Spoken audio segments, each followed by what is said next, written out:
আন্তর্জাতিক নারী নির্যাতন প্রতিরোধ পক্ষ উপলক্ষে রাঙামাটির কাপ্তায়ে মানববন্ধন, র্যালি ও সমন্বয় সভাসহ নানা কর্মসূচি অনুষ্ঠিত হয়েছে।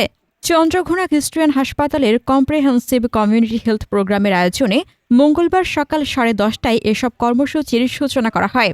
নারী কন্যার সুরক্ষা করি, সহিংসতা মুক্ত বিশ্ব গড়ি এই প্রতিপাদ্যকে সামনে রেখে প্রথমে কাপ্তাই উপজেলা পরিষদ চত্বর থেকে বর্ণাঢ্য র্যালি বের হয়ে উপজেলার বিভিন্ন সড়ক প্রদক্ষিণ করে। র্যালি শেষে উপজেলার সদর সড়কে মানববন্ধন কর্মসূচি পালন করা হয়। পরে সকাল 11টায় উপজেলা পরিষদের সম্মেলন কক্ষ কিন্নরিতে অনুষ্ঠিত হয় সমন্বয় সভা। সভায় প্রধান অতিথির বক্তব্যে কাপ্তাই উপজেলা নির্বাহী কর্মকর্তা মোহাম্মদ রুহুল আমিন বলেন, আগে সংবাদ মাধ্যমে নারী নির্যাতনের খবর বেশি পাওয়া যেত, এখন এসব ঘটনা অনেকাংশে কমে এসেছে।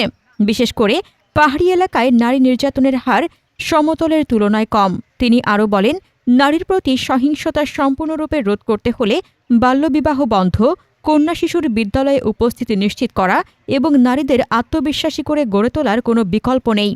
উপজেলা মহিলা বিষয়ক কর্মকর্তা রিনি চাকমার সভাপতিত্বে এবং চন্দ্রঘোনা খ্রিস্টিয়ান হাসপাতালের কম্প্রেহেন্সিভ কমিউনিটি হেলথ প্রোগ্রামের প্রোগ্রাম ম্যানেজার বিজয় মার্মার সঞ্চালনায় সভায় বিশেষ অতিথি হিসেবে বক্তব্য দেন কাপ্তাই থানার ওসি মোহাম্মদ কায় কিসলু, কাপ্তাই সহকারী তথ্য কর্মকর্তা দেলোয়ার হোসেন ও উপজেলার সমাজসেবা কর্মকর্তা নাজমুল হাসান।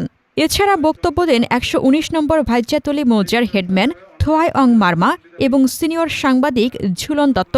কর্মসূচিতে কাপ্তাইয়ের বিভিন্ন অঞ্চল থেকে নারী নেত্রী, সংগঠক, গণমাধ্যম কর্মী, সরকারি দপ্তরের প্রতিনিধি, এনজিও কর্মকর্তাসহ নানা শ্রেণী পেশার শতাধিক মানুষ অংশ নেন। বিশেষ করে নারীদের অংশগ্রহণ ছিল উল্লেখযোগ্য। হাসনাতুজ্জাহান হিমু, দৈনিক খোলা চোখ।